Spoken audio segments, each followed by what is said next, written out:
today we are all together. Well, almost. Almost. There's someone, but the other one they never joined us directly. Hopefully in mind and heart. But yeah, great. So welcome to this. Oh, I don't know. I think it's the 9th session. Last time I said 7th session, but I think we are. The last time was the 8th session. Now they are the 9th session. We have gone already, I think, piece of. We have traveled already a bit along our journey on the connections between science and spirituality in the light of Sri Aurobindo. As you know, the textbook is, especially the first two parts, are very secular minded. So as far these are secular minded, I will emphasize Sri Aurobindo. When we will go into the third part, it will be the opposite. Maybe it's an overdose of interior yoga, Sri Aurobindo, and I will keep the more scientific part. But as far as we know, are not there yet, I will continue. I would say for today, the program is that, as usual, I will keep this format, and which is that first let me make a presentation, and then we can open to the question and answers. So the presentation for today obviously will focus on the reading assignment, which was about Goethe, Wolfgang von Goethe, you know, the famous poet who is famous for his poetry, for his writings, but not so much for his, well, how can we call it? Not scientific approach, but a new way of seeing nature and wholeness of nature. I hope you have gone through a bit, because if you have already gone through this a bit, you will probably also get better what Sri Aurobindo says about this. And you might in fact wonder, what does this have to do? So on one side, this guy is speaking about physicalism, and then the intelligence of plants, and then his scientific issues and idealism, and now he's speaking about Goethe. Oh, where is the connection? And yeah, perhaps it's still difficult to make this connection, to connect the points, the dots. But I hope that slowly but steadily an image begins to appear. And I think especially if we take up this point of view, this way of seeing, I call it way of seeing, I don't know. Yeah, also Bortov called it that way. But if we take up this way of seeing, we can slowly begin to make a sort of integrative, create an integrative knowledge, and which is comprehensive and yet still keeps also the old way of seeing, so to speak. So let me begin with the presentation for today. I think I have to. I'm disabled. Vladimir, you have to co-host him.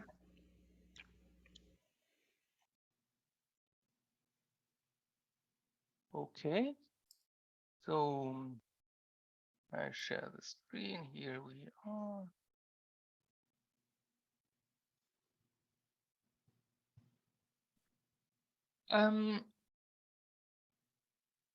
I think we can find the way of seeing that Goethe was speaking about. We can find it throughout all the writings of Sri Aurobindo. If it is not immediate this way, because Sri Aurobindo was already speaking from the highest point of view possible, usually, no? So sometimes it's not immediately visible. But we can find here, there, and everywhere, more or less, this way of seeing. And it is probably in the most cases, it is there where Sri Aurobindo may sound a bit cryptic. Huh? When for example, when I read for the first time, you already see the title. And when I saw this title, only this title alone, I was a bit intimidated because, and I will also today, we will not discuss exactly the terminology and what this means, but here you can find, for example, some hints of what we are talking about. Huh? And I would suggest to go through, especially the first half of this chapter, the Life Divine, because there you can find many things that are in line with what we are talking today. So let me make an example.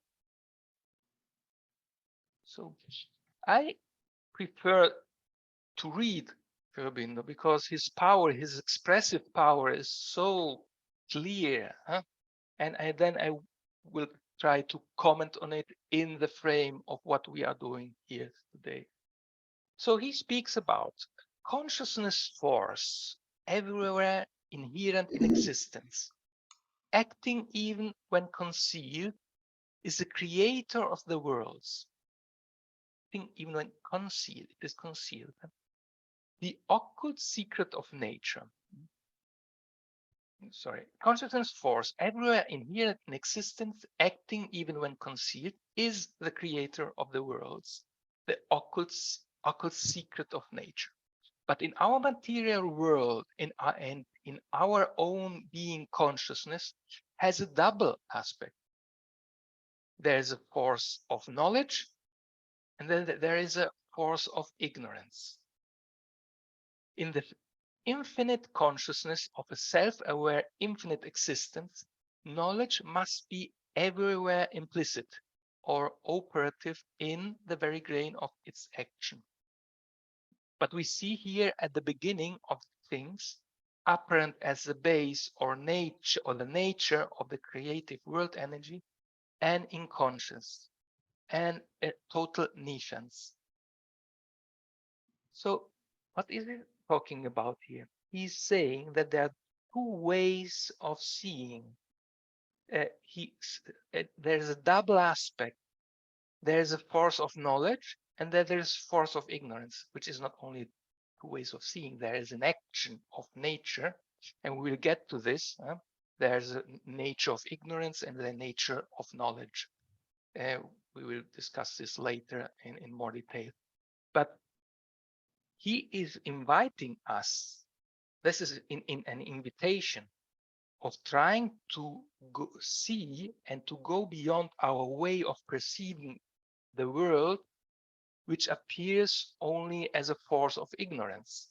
So I placed here an image of Mars.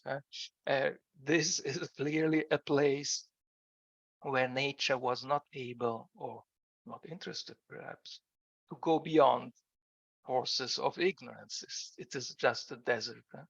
So sometimes I wonder why we insist to send all these probes to Mars. So maybe the force of knowledge is acting somewhere else in our solar system. Okay, but this is my own side comment. So this is an invitation of seeing otherwise. It's about seeing. We see that a seed develops into a tree. We follow the line of the process of production and we utilize it.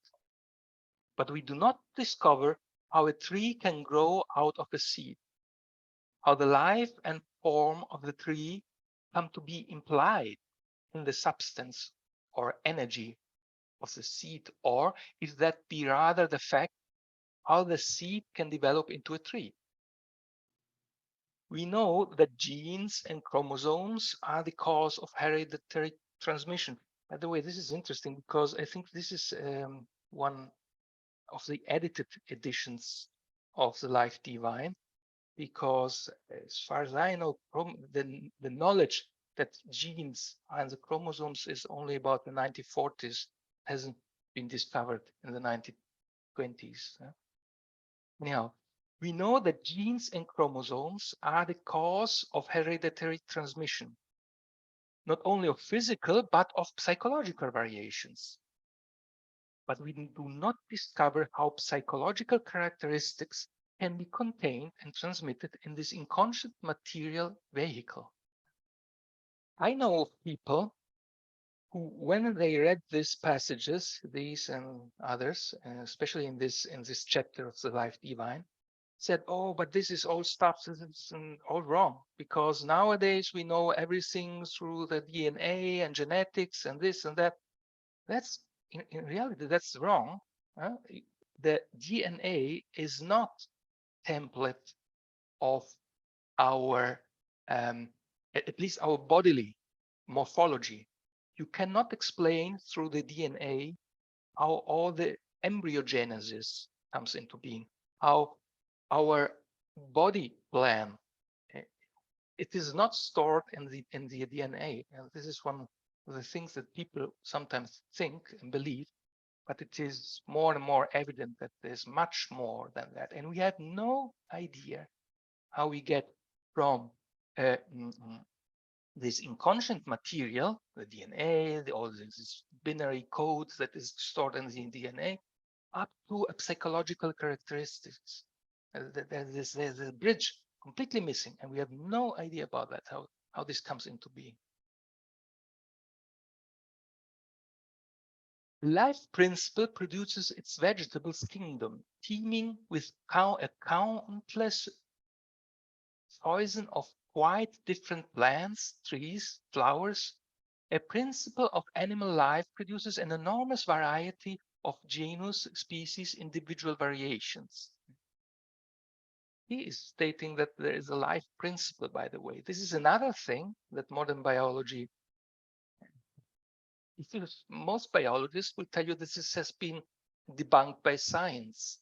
By the way, if you are interested, I recently wrote an article, and which also got published in a journal, in a peer-reviewed journal, where I am not alone, but I sum up all what we know to show that there is no evidence that in biology, in modern science, that has eliminated this idea of the life principle, of vital forces, of a vital principle. It is perfectly in line with modern science, but you just ignore it.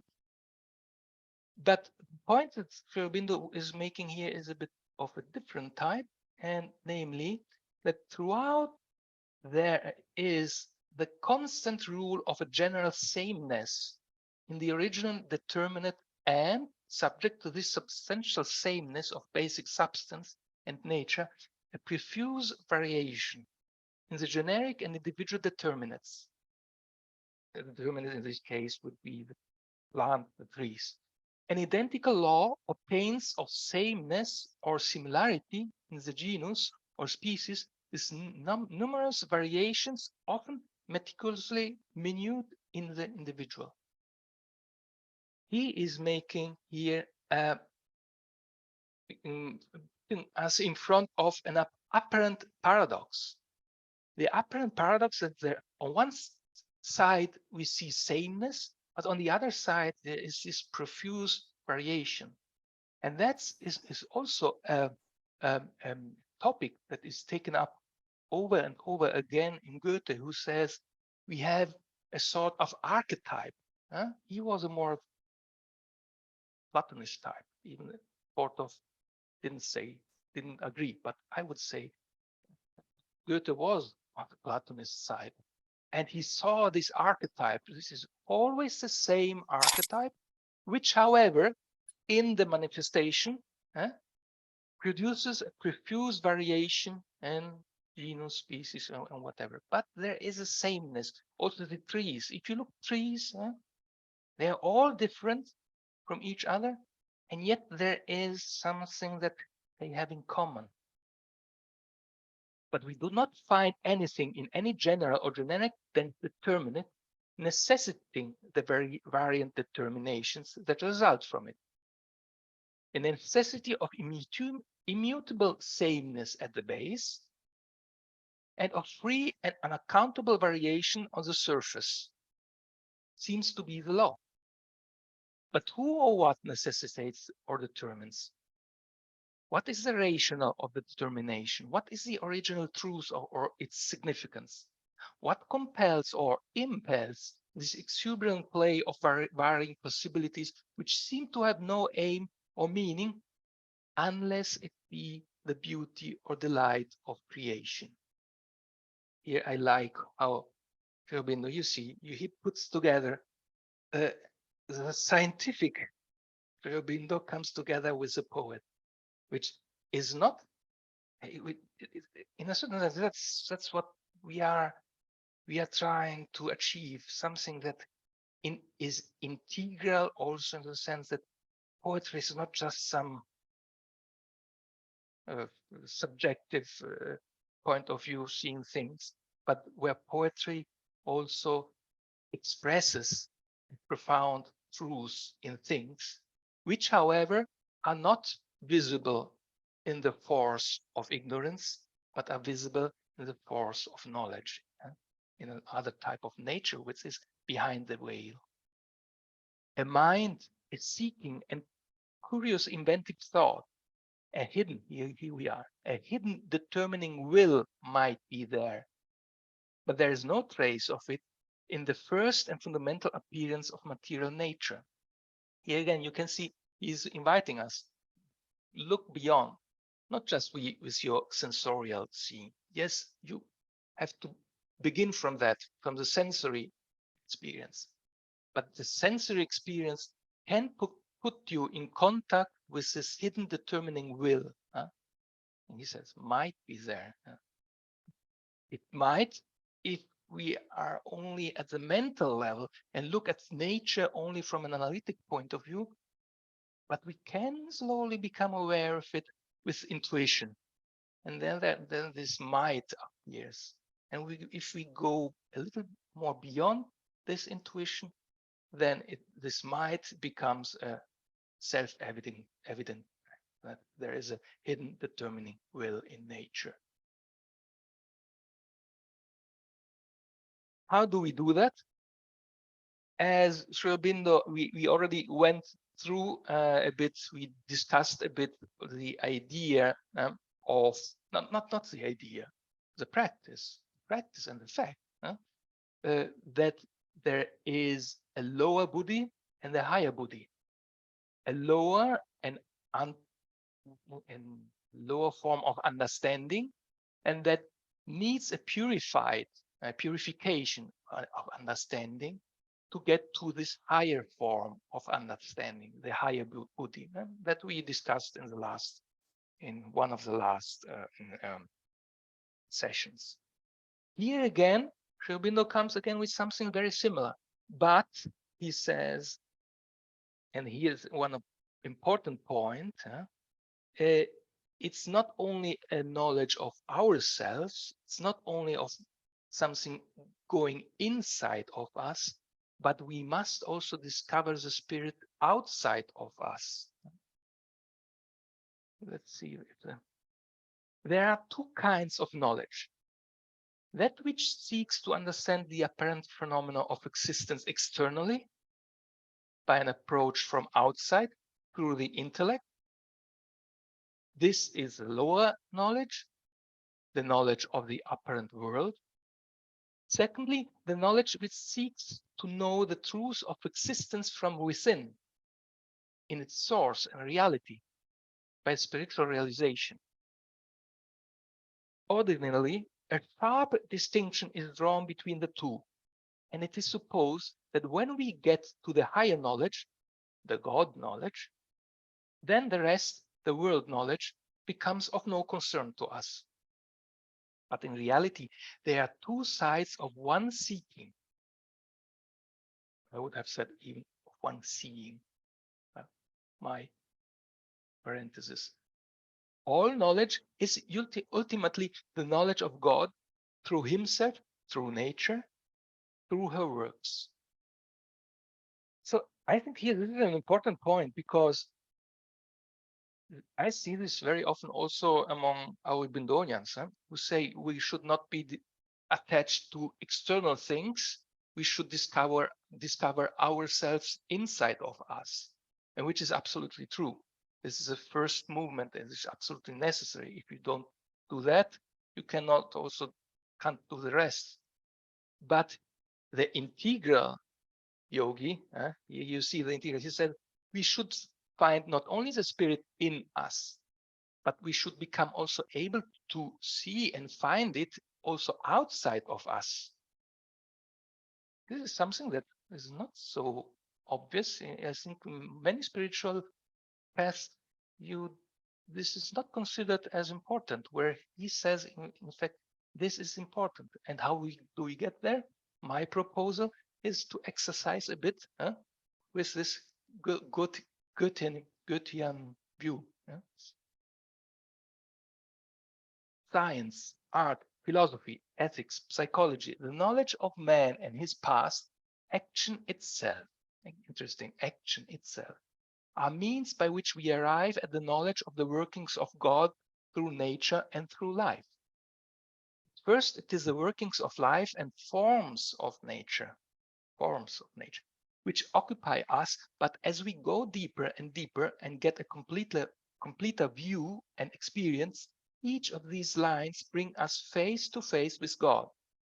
Science at its limits, even physical science, is compelled to perceive in the end the infinite, the universal, the spirit, the divine intelligence and will in the material universe. This, I think it's very important. We have very frequently this attitude as we say science is one thing, spirituality is another thing, and yes, they are all both fine, but we should keep them separate. Yes, it depends. But if we want to go beyond things, if we can also live with that. Religion, the secular society, where religions and science coexist, adopted this this approach, and it worked in a certain sense. But here's an invitation also: if we are not just, we are trying to go beyond. If we try to go beyond, we have this separation between science and spirituality cannot persist forever. We will be compelled, he says. I don't think his word choice is coincidental. Sooner or later, we will be compelled to perceive the infinite, the universal, the spirit, the divine intelligence and will in the material universe. That's what we are slowly stumbling, perhaps, but trying. That's what we are trying to do here. The method of yoga.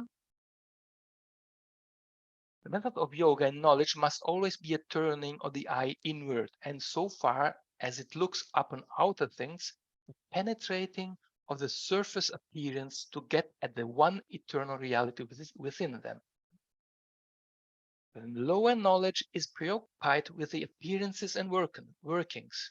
It is the first necessity of the higher to get away from them to the reality of which we are the appearances and the being and power of conscious existence, of which they are the workings. Okay, here, that's a repetition, a summary of what I have already said. Please forgive me if I put some sentences in bold. It's not because I want you to say what is important and what not. It helps me to find very quickly what I would like to underline and what I would like to talk about. You can also dismiss the bolds. And it's the higher knowledge. It does this by three movements, each necessary to each other, by each of which the other becomes complete. Purification, concentration, identification. Here you see again, he is giving us homework to do. The object of purification is to make the whole mental being a clear mirror. This is also, if you read Goethe, I don't remember where I read this, but I remember that frequently Goethe said, our mind should be like a mirror. It's an interesting coincidence. The object of purification is to make the whole mental being a clear mirror in which the divine reality can be reflected, a clear vessel and unobstructing channel into which the divine presence and through which the divine influence can be poured, a subtilized stuff which the divine nature can take possession of, new shape, and use the divine issues. Here we are speaking essentially about, again, as usual, calming the mind, silencing the mind, making it a clear mirror. We already discussed this, how important, also Mother says very frequently how important that is. Concentration is necessary. First, to turn the whole will and mind from the discursive divagation natural to them, following a dispersed movement of the thoughts, running after many branching desires, led away in the track of the senses and the outward mental response to phenomena. We have to fix the will and the thought on the eternal and real behind all. And this demands an immense effort, a one-pointed concentration. Here again, the eternal real, not only behind our body, in our heart, in our mind, yes, of course, but also behind all the appearances of the physical world, of what we call the world out there. And of course, here, again, if you have not you, me also, every one of us, we have a mind that is like a monkey, then we will not be able to do this, and we need to exercise this concentration and fix the will and the thought on the eternal and real behind all. Secondly, it is necessary in order to break down the veil which is erected by our ordinary mentality between ourselves and the truth, for outer knowledge can be picked up by the way by ordinary attention and reception, but the inner, hidden and higher truths can only be seized by an absolute concentration of the mind on its object, an absolute concentration of the will to attain it, and once attained, to hold it habitually and securely unite oneself with it. So I don't think that he means when he speaks of an immense effort and an absolute concentration, it should not be something that burns us out. Quite the contrary. It should be, first, there must be this clear mirror and this silencing of the mind, and then the concentration can become such that all the will can concentrate on the outer world and see beyond what, for example, take nature, to discover these forces of knowledge and the nature of knowledge. And finally, for identification is a condition of complete knowledge and possession.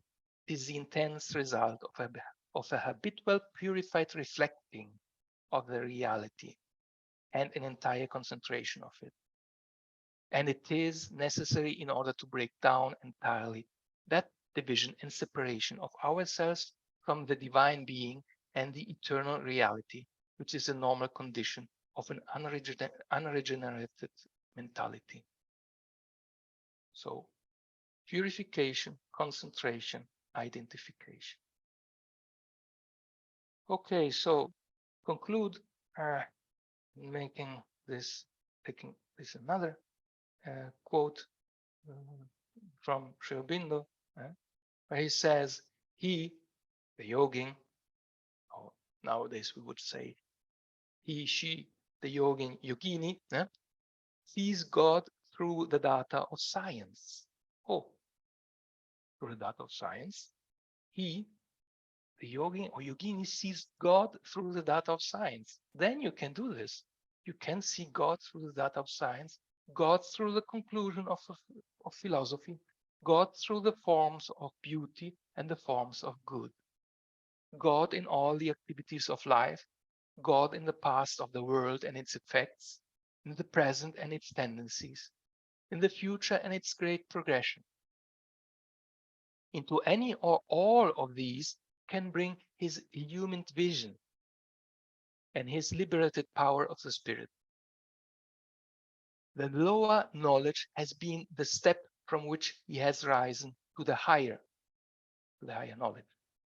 The higher illumines for him the lower and makes it part of itself, and even if only its lower fringe, at most external radiation.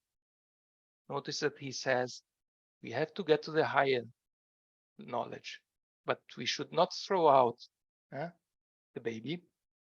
This lower form of knowledge might still play some role, even if only as a lower fringe and most external radiation. So it is from this point of view that we should look at nature and discover what stands behind it. And this is the reason why I also like so much the Goethean approach, which, as far as I know, Sri Aurobindo did not mention him, but it is at least a first step into this direction. And this can give us a lot of advantage also in understanding the world, nature, everything, but also science, from a perspective that most scientists, well, I'm not saying that they are not able of. Most are probably also able of, but it's still not in our culture, in our mentality, in our way of understanding and perceiving the relationship between science and spirituality. Okay, so I would come back here and okay, so this was the presentation for today. I hope that you have gone through a bit of the reading assignment, because it is also necessary. Otherwise, it's difficult to connect the dots. Otherwise, read it and go back to the recording of this presentation, and then eventually let me know if and how you can see a connection. Then I will open microphone to everyone who has questions, comments, whatever. Yeah, Jen or Ron, I don't know who. Yeah. I thought I'd wait. Anyone else? No. Okay. No, I don't see nobody opening the microphone. So. Yeah, I just wanted to say how both impressed and moved I am that you were able to get that article published. I've noticed even people who are promoting idealist philosophy, they'll say, well, physics explains the physical universe totally. Molecular biology explains biology totally, but it's only when we get to neuroscience where I'm like, are you kidding? You don't explain laws of nature. You don't explain life. And I found there's much more that scientists nowadays are more ready to accept consciousness as a fundamental principle than to say life has something. So I often read, I've met many people in integral yoga who say, oh yes, Sri Aurobindo is an amazing genius, but he was confused about biology. We've proved, biologists have proved there's no prana, no life force. That's all nonsense. And the fact that you've got this thing published, even in today's newer world, there's a lot of objection to it. Absolutely. I think biology is science is actually okay. I know you might disagree with this. You are saying that because I actually more studying physics, biology. Yeah, you are as a psychologist might see this differently, but I think that let's not make parades. Let's just be general. Biology and perhaps also psychology is opening. I think it is. I see a lot of people who are opening, yeah? and things that you couldn't hear from professional biologists until recently now are coming up, and a lot of papers. Yeah, I see that there is an opening from also peer-reviewed journals that usually are all very materialistic. They are publishing few, not many, but sometimes they publish also papers that go into a direction that previously was not allowed for. So my impression is biology is opening to the I'm, difference of I haven't, yeah, physics and so on. yeah, I So haven't yeah. found, I love that. About 20 years ago, biologists came from around the world to New York University for a 4-day conference. What is life? And by the end of the fourth day, they all agreed they had no agreements about anything. The only agreement they had was it's not anything different from matter. Other than that, they couldn't define it. I want to make one other comment. The quote from Shribindo on sameness and variation. I don't know if you remember the mother said her favorite form of music is theme and variations. Have you ever heard the the Goldberg variations Bach composed? It's a little, yeah, Binu knows it. It's a little, it's interesting. Do you play keyboard at all, Binu? Do you play? No. Yeah, if you play it, because I'm a pianist, if you play it, keeping the mother's thing in mind, as you play the variations, you can almost feel that Goethean, like, well, because Bach is not doing, some composers do this very literal, here's the theme. It's like, well, wait, what is he doing? But somehow there's 31, they all flow from it. It's very, very beautiful. I love at the end, Bach took 2 German folk songs. One is, the words are, it's been so long since I've been with you. The other is, cabbage and turnips have kept me away, because flatulence. So anyway, Bach takes this beautiful, it's one of the most beautiful variations, and makes a silly, joke, but he weaves it into this cosmic sense of beauty. You can almost feel what Goethe says about plants, and the one plant that's expressed many ways. And Bach does that in the variations. Binu, you had a... No, I only know it because I played it for the mother. You played the keyboard?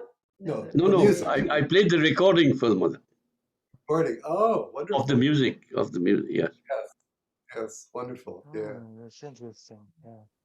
Actually, if you think Yeah, about it, all Indian music and jazz is all theme and variations. It's improvised.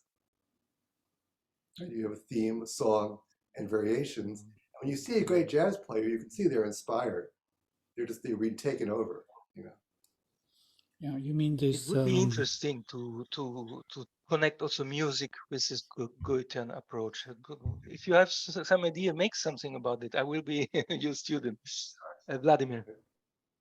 Right, just to the music point. Actually, I had another point to make. This biological psychology, which is amazing. It's a subject in psychology departments nowadays. Biological psychology, how it could be even, which tells me actually that they are looking for the divine. That everything is possible, that science can go so far, so we can scientifically view the consciousness. That means this to me. Yeah? So we see how in biology, psychology is being projected, reflected, generated, able to go through the system, yeah? How it is being arranged and rearranged. So is it not really about the divine? It is. So what do you mean by biological psychology? Is it a branch of psychology? It's a subject which they teach now in psychology departments. They call it physiological psychology, usually. No, biological psychology. You can, I know it because the child, the daughter of my ex, she is studying in psychology department, and she came to me with this huge book which is called Biological Psychology. So and there we looked into all that, how it is being arranged, brain, nerves, this, eye, reflections, everything, how it is in the physiology, how psychology is being reflected or generated. It's very kind of similar to this behaviorism. If you think about behaviorism, it's actually tracing back towards consciousness, you know. We want to find the patterns of consciousness projected in a typical way outside. So if we have integral view on consciousness and manifestation, we can see it everywhere. You're absolutely right. Exactly. Yeah. You can view it through psychology, through biology, through philosophy. It doesn't matter what glasses you put on, because we are looking for the same truth. Yeah. Exactly. Marco, here's someone I think who is doing just what Vladimir just described. So I've mentioned his name before, Dan Siegel. He has consulted with physicists, biologists, biological psychologists, cognitive scientists of all kinds, linguists, philosophers, and he looks at the brain. So, for example, he's looking at his watchword. Get this: the number one word he has is integration. He says integration is the sign of psychological health and physical health. You could go through all the mental illnesses, he said, and if you look at them as a balance, and what he describes as chaos and rigidity is clearly tamas and rajas. When they're in balance, it's integrated. For him, it's sattvic. However, many students of his kept saying, but you're talking about meditation. And for years, he kept wanting to avoid it. And in 2018, he came out with a book called Aware, and said that the true integration, he talks about, you go beyond the plane of, he talked with Michel Pupol, who's a philosopher of science who has written an essay on consciousness as primary. And he says, if you go beyond all the quantum biological processes in the brain and the nervous system, you have at the center of everything awareness. And by awareness, you can integrate the analytic and intuitive left-right hemispheres. You integrate the mental, vital, physical, the cortex and the subcortex. You integrate the brain with the brain in the heart and the enteric brain in the gut, 3 brains, mental, right? You can integrate relationships. So you then have what he calls transpirational integration, where it's integration with the world. And all of it is centered in awareness. And he's actually been talking to people who are coming up with an idealist and post-idealist philosophy beyond materialism. And he's considered in the forefront now of neuroscience. I mean, this is like, there's so many things in here. What I didn't say it well, what Vladimir said, he has a book where he describes the brain in great detail, but he's not describing it only materially. He's describing the processes as reflections of psychological processes, and it's all the play of awareness. I mean, he's really getting close. Yeah, I like this play of awareness. Wonderful.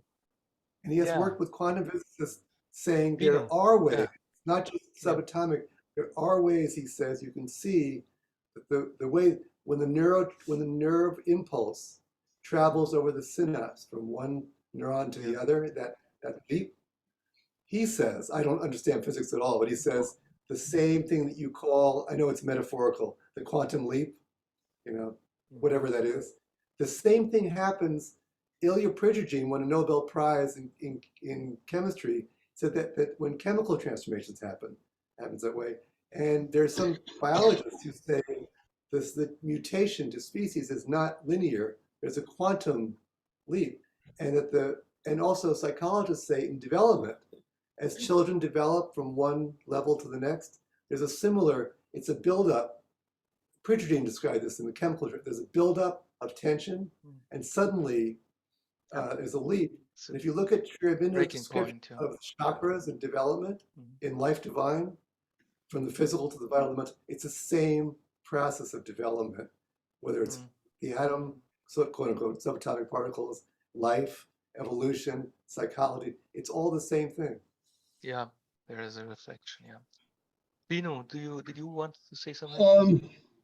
Yes, I was reading your 3.1, your perceptions, assumptions, and fallacies in science. Okay. Mm-hmm. I was very disappointed by it, to be absolutely honest. Okay. As I usual, don't think you are always I don't disappointed think it from what I say. reflects science as it is now. And you've given a lot of importance to the subjective, personal, I don't know, inclinations of scientists that interfere. Mother told me exactly the opposite, that if you do science today, you learn how to be detached. That is exactly the purpose she wanted me to do science, that it brings detachment to you. Scientists today are not like that. The vast majority of scientists that I've met are not like that. The other thing I think, which you failed to mention here, is that if you meet scientists now, they have a much better idea of the need to go above the mind than the general public. And that too is an enormous influence that science has brought in. And these are not mentioned here. And then you mention also this, the materialism of science. Well, Sri Aurobindo pointed out since 1900, science has not been materialistic.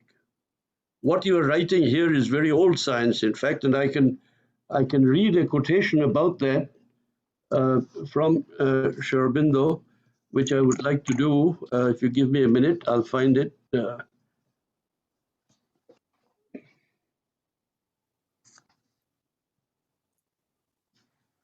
He says this is from a letter of his.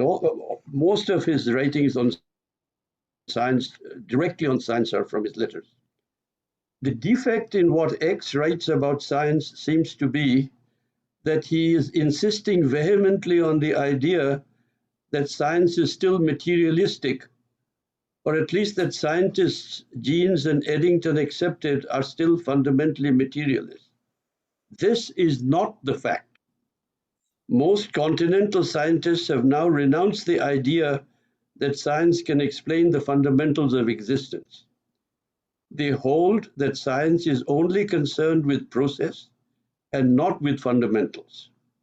They declare that it is not the business of science, nor is it within its means to decide anything about the great questions which concern philosophy and religion.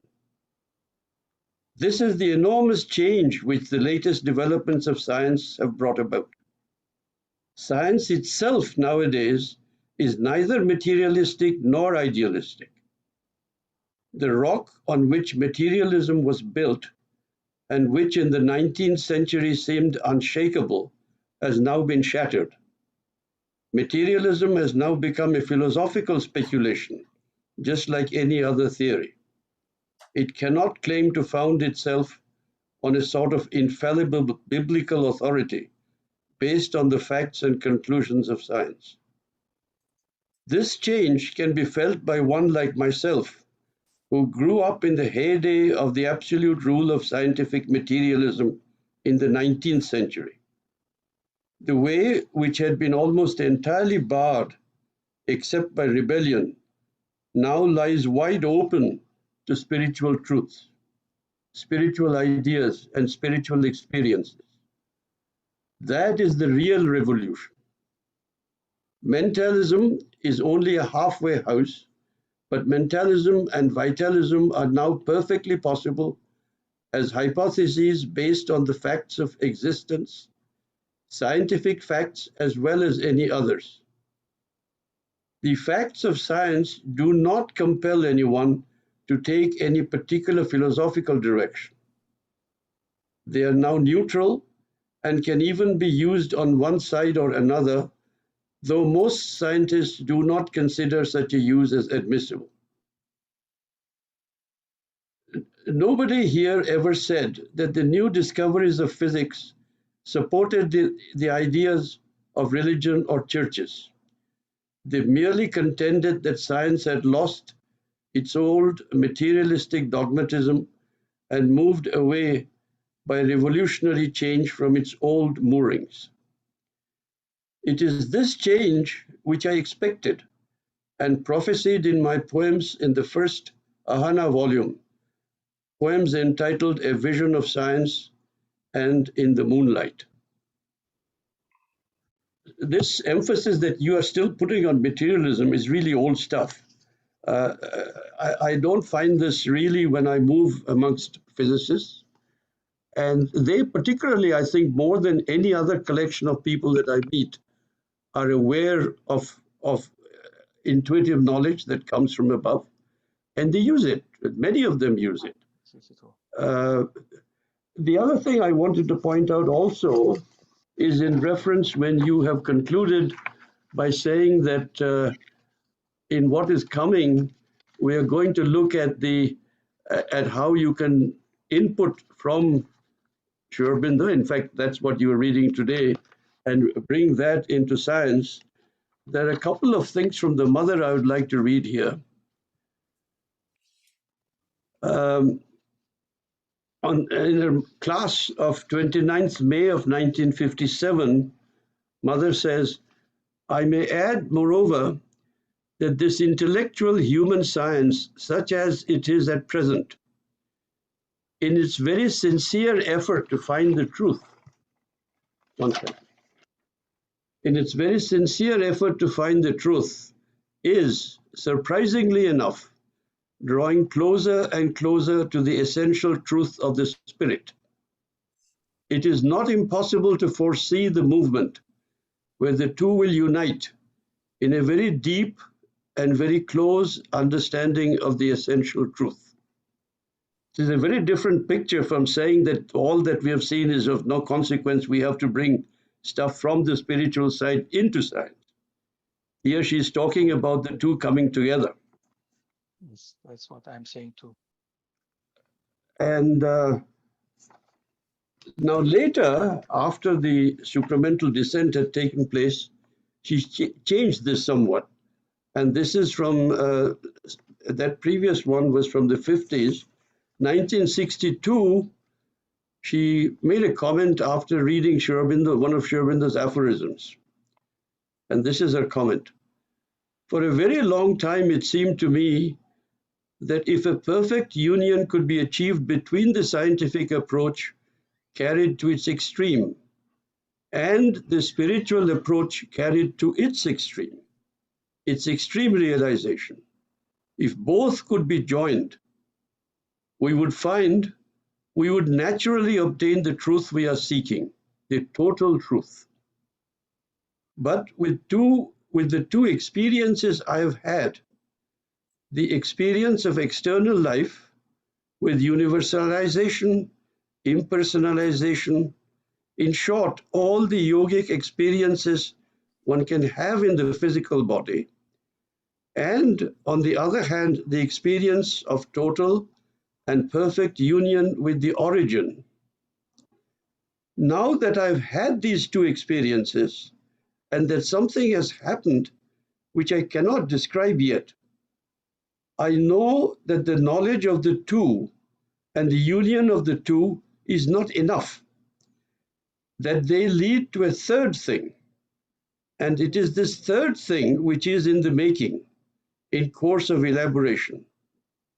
It is this third thing that can lead to the realization, to the truth we seek. Yet the formula will come, I know, but it will come through a series of experiences that must be lived and which I have not yet had. Yeah. This, Binu, exactly Yes. This is what we are working on. The Yep. third thing. That's all. This passage that you cited is one of the most fundamental passages that motivated me to make all this work. Well, I think this third thing, the third thing is not what we're working on. This is much, much later. Yeah. This is after we are working on. We are working on this, and it will be realized much, much later. But It this, is, the we have third a lot thing, of other realizations to get. I mean, even mother's experience hasn't quite got there yet. Binu, may So I we answer really, now? May I answer now? I give you yeah. space. Now give me space. So the third thing, the third level, this is, I know this quote very well. It comes from the agenda. And, Yes. In fact, it is exactly what motivates me all the time. I'm not saying that we are already there. We are still far away from that. But there is a necessity to bring these two things together. And I'm not saying that all science with physicalism, materialism, etc., is all wrong. And now we are trying to construct something new. Quite the contrary. If you go back to what I just did, it was just the last sentence I spoke about, where Sri Aurobindo says the lower knowledge has been the step from which he has risen, the yogi, to the higher knowledge. The higher illumines for him the lower and makes it part of itself. Nobody is I saying know that we that. should, Yeah. even if only its lower fringe and most external radiation. So this is exactly Sri the Aurobindo path has said on that, which but we when are I read working your on. summary, Sri Aurobindo has said that when I read your summary, Summary? then I was very because here you give a completely No. different picture. No. In that summary, I'm not saying that all science is that, but I'm giving an advice, and I'm saying we must be careful about the fact that our conditionings, how we think and what we believe is also what we see. If we have some prejudices, we see also something very different than if we have not these prejudices. And I also say there's nothing wrong to have assumptions, metaphysical assumptions, ideas, or also a sort of ideology. At the end, every one of us has some sort of, so to speak, ideology. But we must be at least aware of the fact that we are conditioned by this ideology. And that's why I also made the example, this very simple example with a cannonball, where someone sees a trajectory according to the culture in which you live. And this is absolutely true also today. And it will be continued to be true unless we will become supramental. And there's nothing wrong with that, but we must be aware of that. And I think that when it comes to the philosophical questions, most scientists are not aware of that. So then let me say another thing about Sri Aurobindo, who says that science is opening. Yes, of course, science is now opening, and we are seeing this all the day. Admittedly, I have also the tendency to focus on the negative aspect, because I would like to bring to the surface what is coming to the surface nowadays. And as I said, for example, in biology is opening, but biology is still a very physicalist and materialist science, and not only biology, but every science. When we speak about the biological psychology and other very materialistic standpoints, they are still very materialistic, and they are only that.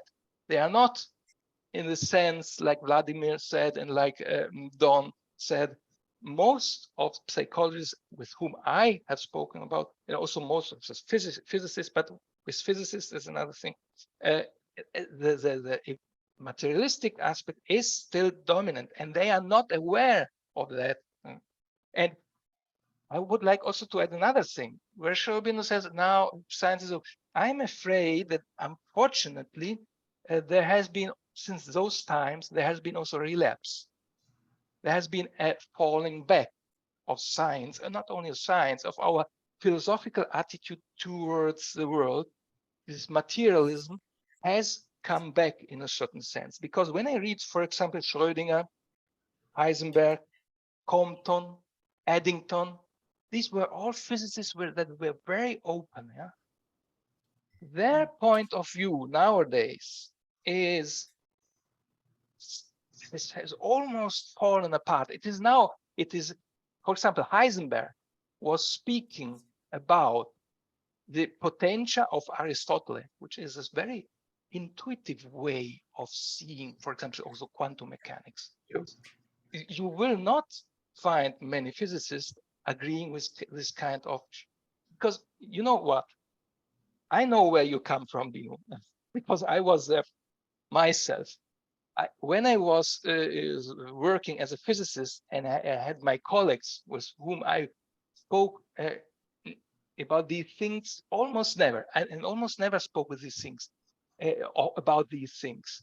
When it comes to philosophy and all these things, I was working in an applied physics department, where we were all the day discussing only about applied physics, and almost never we spoke about philosophical questions. And it was normal not to speak about. But the times where I spoke with physicists and biologists about these more spiritual issues, there I would contend that the materialist point of view is still the dominant. It is crumbling, it is becoming weaker, but it is very strong. Let me make only some names, because I also made a little collection of, for example, think of Carl Sagan, everyone knows him, Stephen Hawking, Steven Weinberg. Then there nowadays the living Sean Carroll, Sabine Hossenfelder, Lawrence Krauss, Peter Atkins, and Jacques Monod. Well, this was in the. But at the same time, there are others who are writing about the other side of things. And Paul how Davies, many of them comes through in the media? Quite a lot. And you know, you don't necessarily have to go as high as that. Even I mean, look, I worked in Kingston. There are 2 universities there.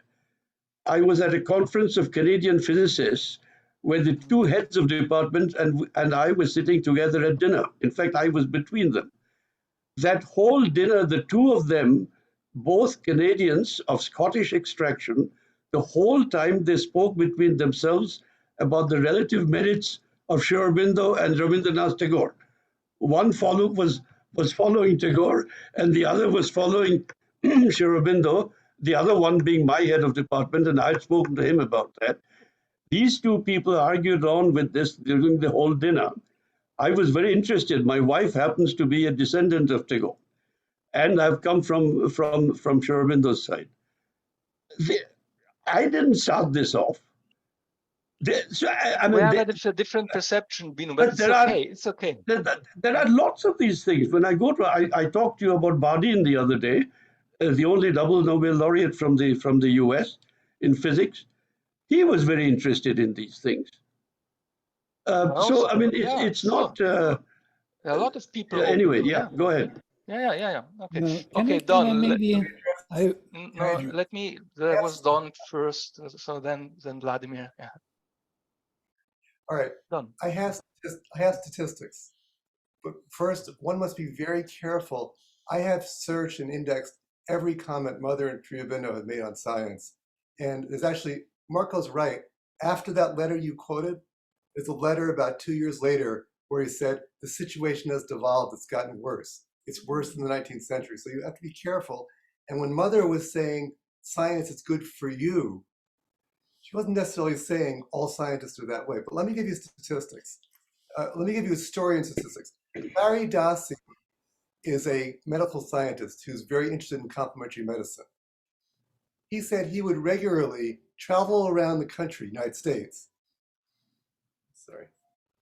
He'd travel around the United States, and every time they gave a talk, all these doctors would come back and say, oh, I believe you. I look for a spiritual whatever, but I can't tell my colleagues. And every time he'd say, you know what, you should talk to these 14 people over here. They all said the same thing. I wonder if your friend you talked to about Sri Aurobindo, has he published endless articles and given speeches on physics and Sri Aurobindo? But wait, that's a rhetorical, it's rhetorical. Let me give you statistics.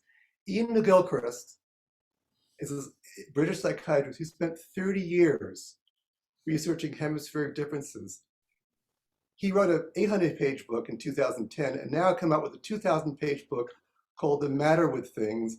And he says the number one problem in the world today, the number one problem more than climate change, war, is materialism. Now, he has statistics in one of his chapters. 95% of neuroscientists, 99% of psychologists, 87% of biologists, and over 75% of physicists. You have a spiritual glow, and you probably draw the people in. 15% is a lot, but around the world, the vast majority, you can't get a paper published. I mean, in fact, to this day, in physics departments around the world, in psychology, neuroscience, if you mention to a colleague and it gets out, people get fired for this. People literally don't get rehired or fired for expressing a belief of the kind we're talking about today. I'm just saying statistics. Whatever your personal experience, and as a scientist, you value mathematics, right? They have done surveys around the world. It's overwhelming what Mark was talking about. Well, of course it is overwhelming, but that's not the point. The point is that the numbers who are seeing things is increasing. Look at the number of books that have been written. Can we circle Bino? Okay. Because Yes, that everyone can speak. There was Vladimir who was trying to say something. Right. I wanted actually to come to more positive side of all of this, because everything makes sense, yes, in its own place. And of course there is a development which science.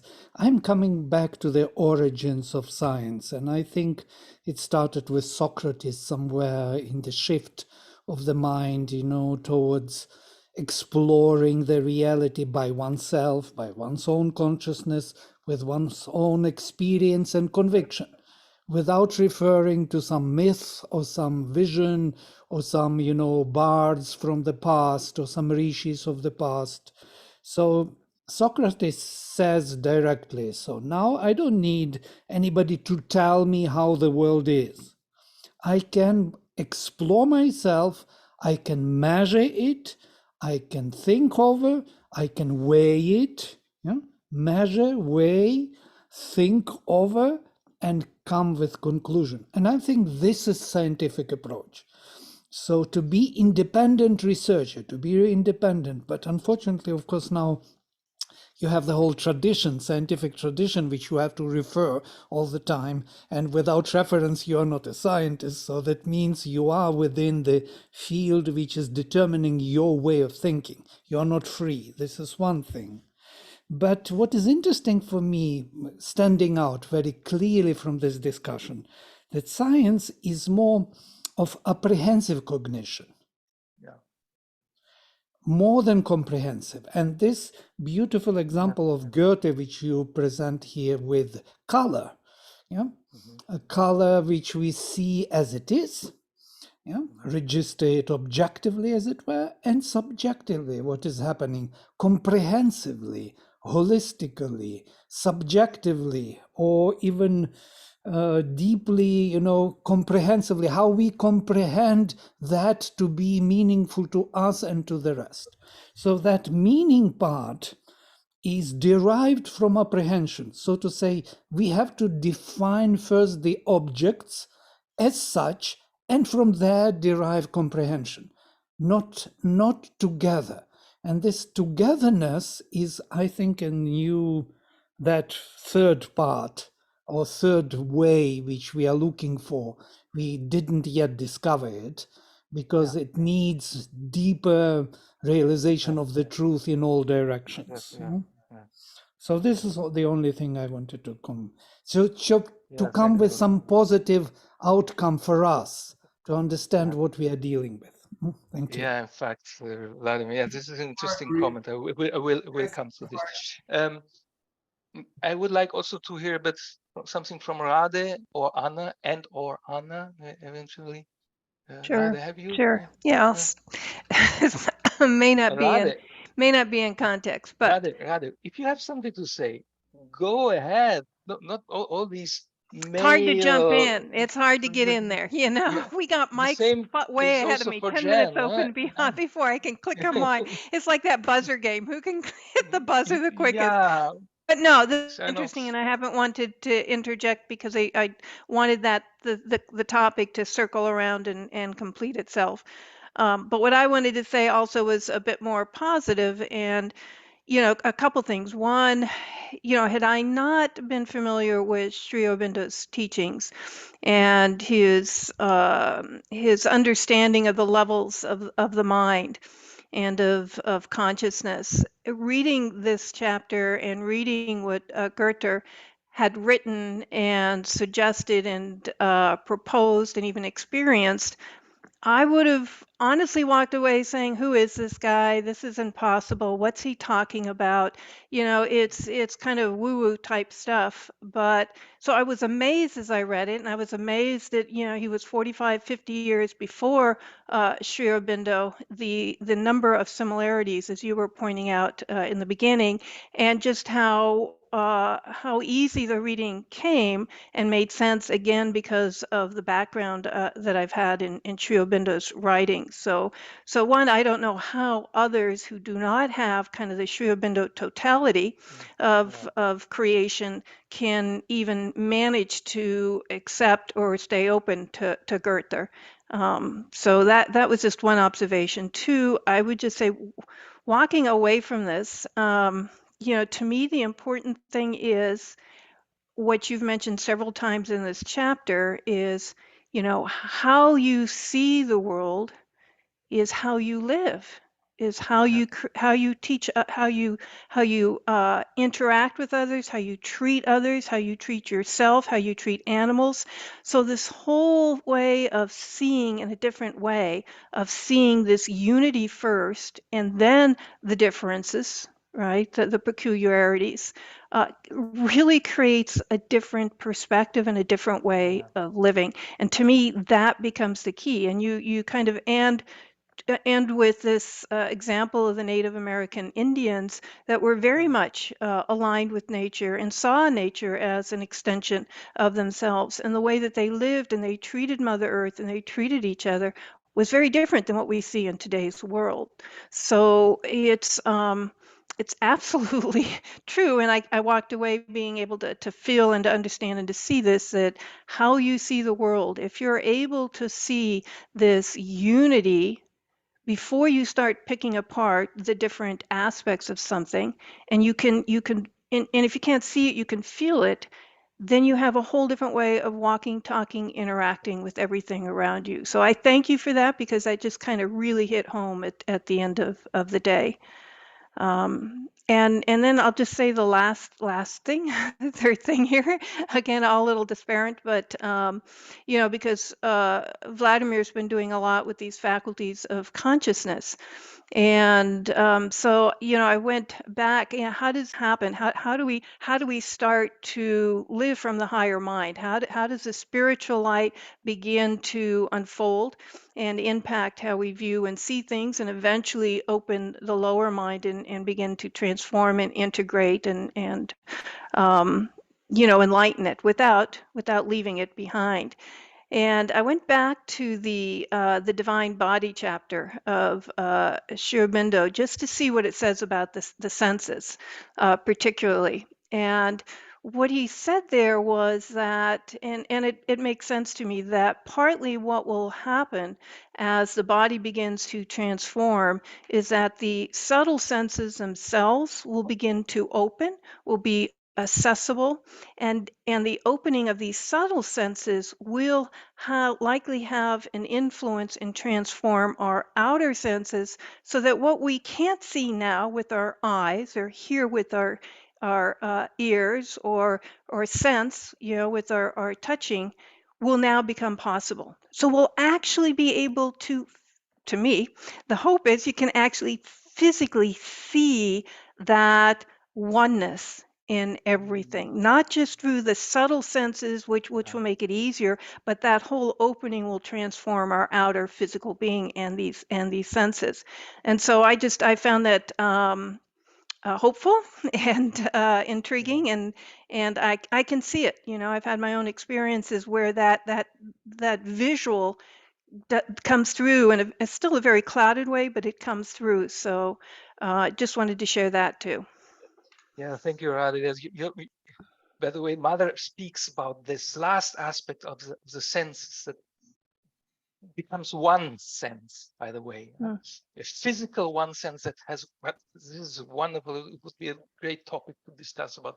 But thank you, Radha, and also Vladimir, about this great synthesis of, I couldn't explain it better, of the aim of this Goethean approach in relation to Sri Aurobindo and how these things are come together. Yeah.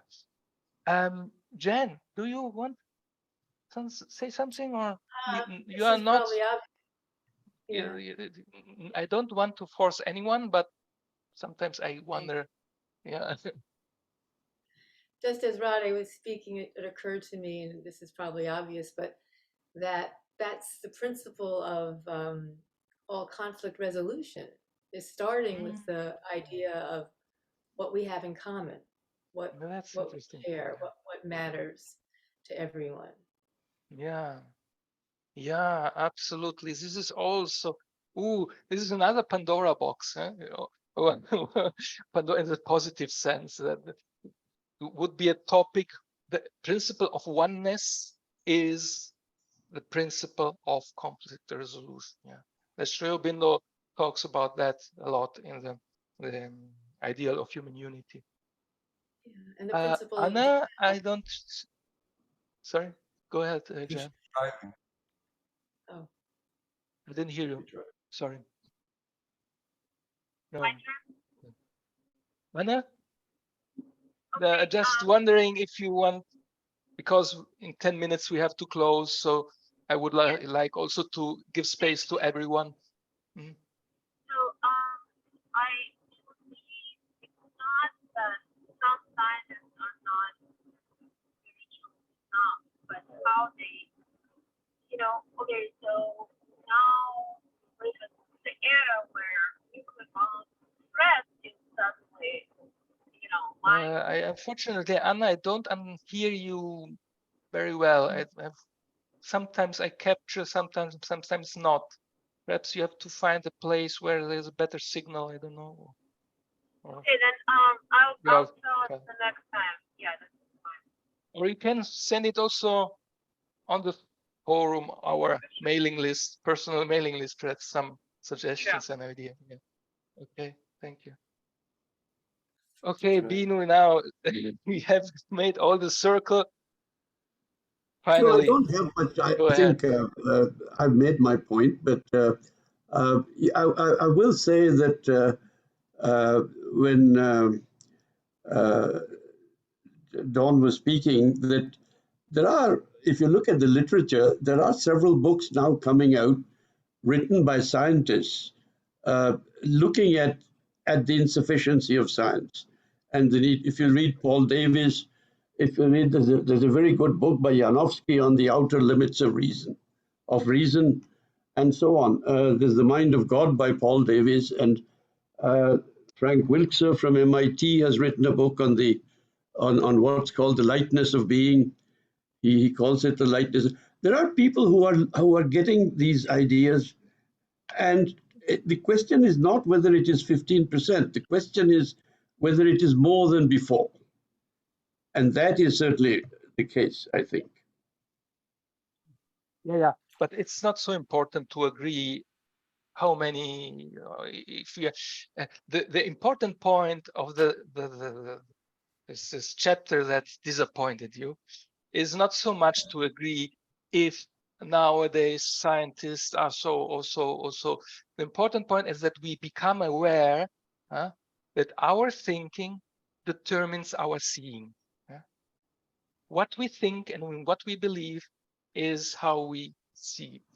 Once you agree on that, then the rest are details. I don't think it's much a question. But I think I certainly think that that much of science is based on detachment, including observation. I think a scientist knows better to observe with detachment. That is part of the training one gets. Detachment from what? from one's personal feelings, from one's Feelings. non-logical input, if you like. Feelings, but not ideas. In my opinion, I see a lot of scientists who are not detached from their ideas. They are detached from their feelings. And that's what I also write it in the book. Science has made the first step. It has realized the illusion of the emotions, of the feelings. But it still struggles to realize the illusion of the mind, the ideas. That's a bit my point. But it doesn't matter this is not so important. If you agree that we should be detached not only from our feelings, but also from our ideas, prejudices. What do you mean by ideas here? Oh, for example, I mean, the typical usual approach that everything is physical. Okay, if you are a physicalist, it's legitimate, but know that your perception of the world is colored by the fact that you believe that everything is only physical. And the same fits also for us who have a more spiritual way of, and I can see this very often, that people who have a spiritual mindset come to the wrong conclusion because precisely they believe that everything is spiritual. And sometimes we must also concede that there are things that can be explained just by purely mechanistic systems. So that our way of seeing the world depends how we feel and how we think. The rest is the text. Okay, so I saw that Anna sent something on the chat. Let me read what Anna is writing in the chat. I'm wondering, what is the ethical responsibility of an enlightened scientist like Einstein, as per Sri Aurobindo, not the lack of inspiration? I'm not sure to understand the question. Ethical responsibility. So, of course, the ethical responsibility, I don't know, does someone want to comment on that? Because I think one thing is ethical responsibility. Yes, that's true. This is also interconnected with how we do science and how we perceive the world. But I would not say, and here in this sense, I agree with Binu, that a scientist who has a very materialistic point of view is unethical. This is, for example, a very spiritual mistake that I see many people who have a more spiritual take. They think that those who are less spiritual or think less spiritual have less ethical attitudes. That's not true. I can see a lot of people who are atheists, materialists, but they have a high ethics. They are very democratic persons. They are very nice persons. So this is also something that we should keep in mind. I would like to say something, but first was Dawn. Yeah, Dawn. Yeah. I just think I'm going to try an integration of everything that's been said. I think there's very little disagreement. It appears to be little disagreement. I think what Binu is saying, if I understand him, and I fully agree, that there are still an overwhelming number of scientists who are physicalists, and very much so, I think this is, to me, what Marco's book's all about, is that there has been, and I've seen it, I've been studying this for 50 years, I've been looking at this for 50 years, a massive increase. I mean, I could name 50 books. So I think that we have both. Yeah. All that Marco is doing in the book is saying, let's have our eyes open. There's this opening. I think it's a moving subjective age that Sri Aurobindo talked about, not supramental, but subjective. And yet there's still this very strong influence. I think in terms of the third position, I never heard Marco anywhere to say, like, that's what we're doing.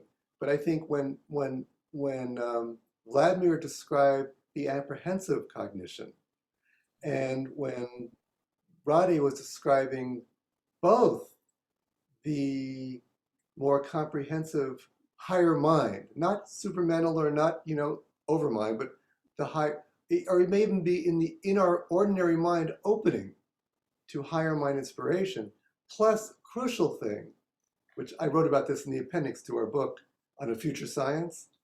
I think I agree with Rade. I think that what's going to make the turning point in science is not philosophy. You could have the perfectly worked out integral philosophy of science.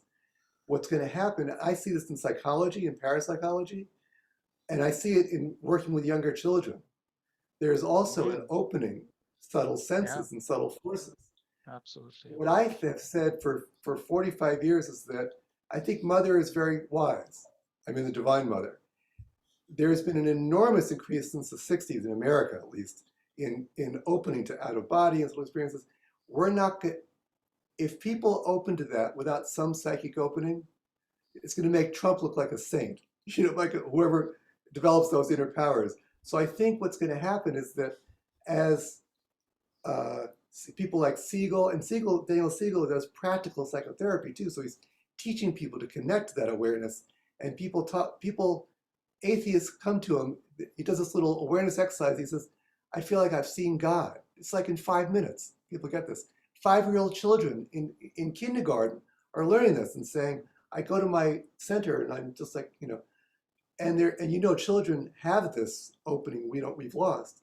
So I'll wrap it up. So Vladimir can have time.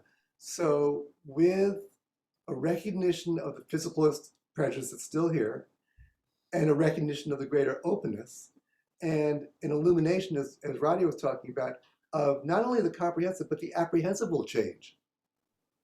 You know, it's going to be a more enlightened apprehensive awareness and an opening to subtle senses. Then we have the beginnings, not third position yet, but the beginnings of a new science. Yeah. Yeah, great. I actually totally on the same page. I wanted to give one thought which came to me with this beautiful definition of science as the process rather than the description of the world made. This was your definition which you read, Bino.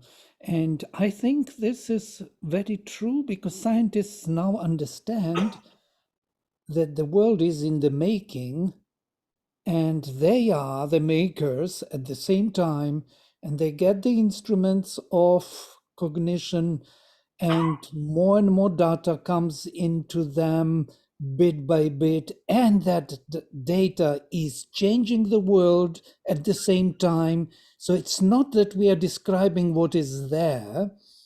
We are constantly engaged in the evolution of consciousness, and that what is emerging is something unknown to us. That's why Mother said there is the third thing which we have no idea about, because it is in the making. As Sri Aurobindo beautifully says that, you see, though Brahman is there, unknown to us, it doesn't mean that he doesn't want us to know him.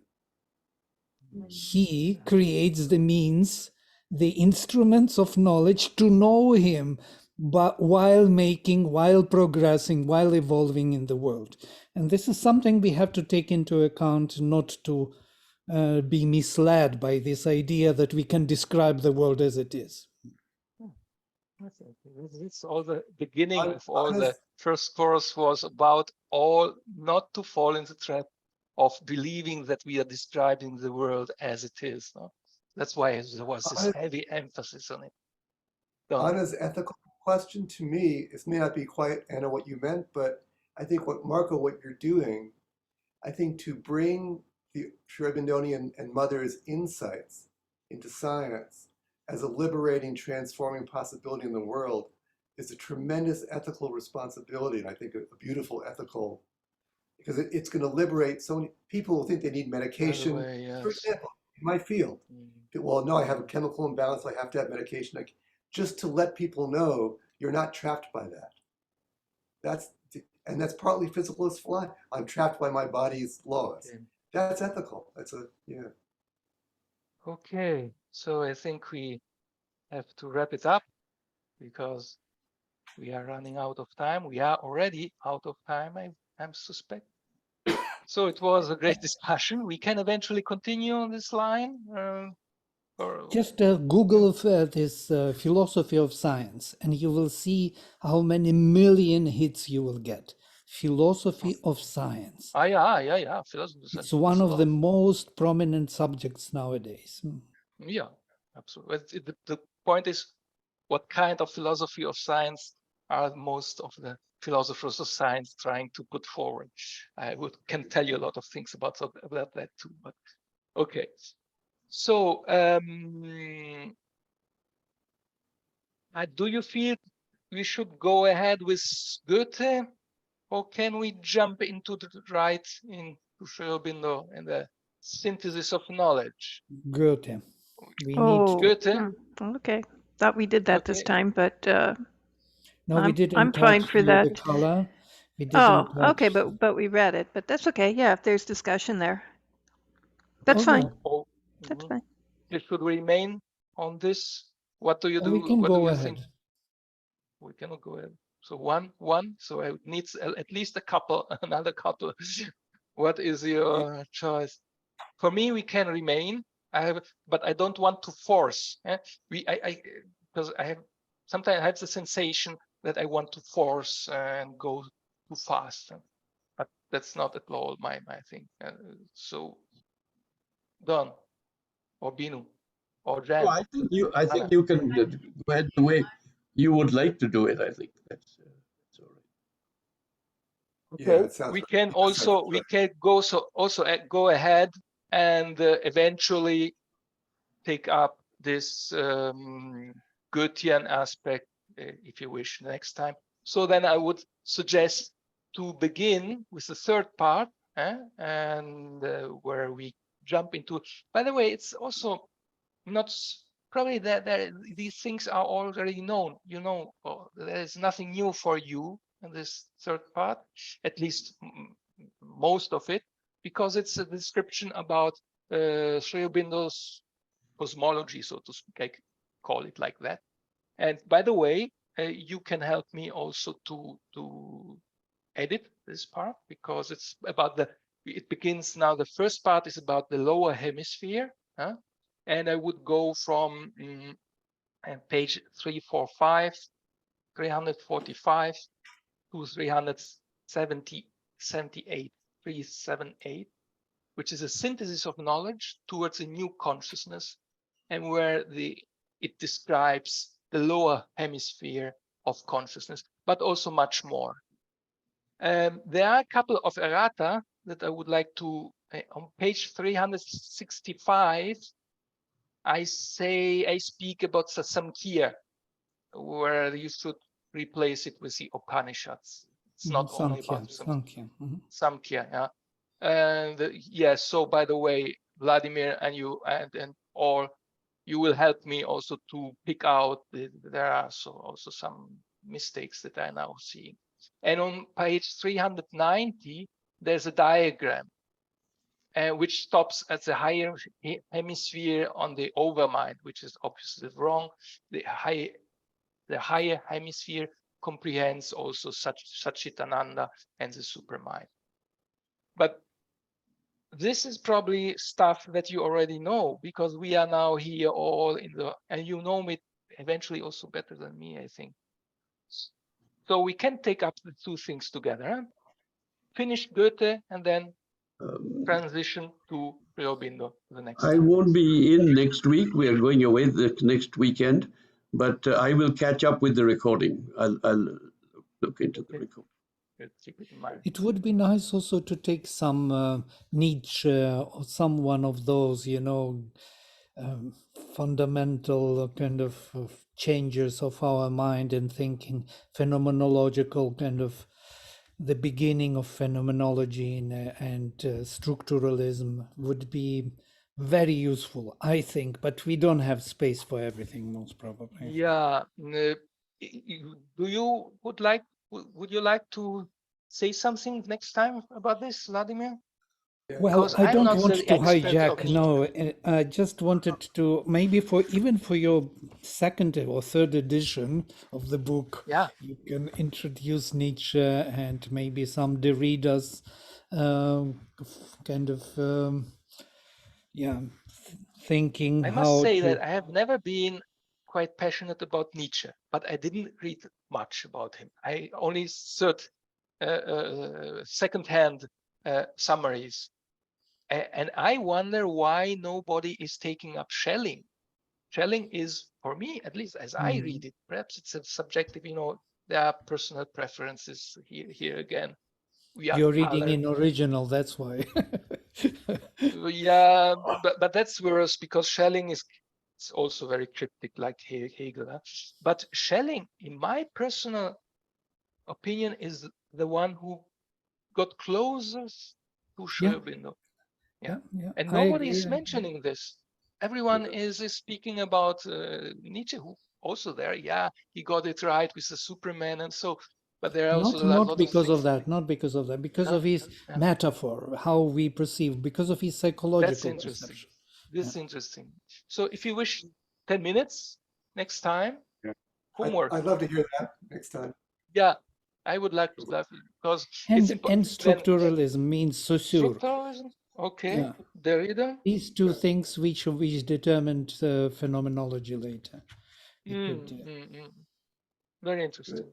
I'm happy to hear And they are about that. they are coming somehow. Saussure comes from the Sanskrit background, and that's what is interesting. Yes, this signified and signifier, how consciousness operates, how our linguistic, how we discuss things, because mind operates by language.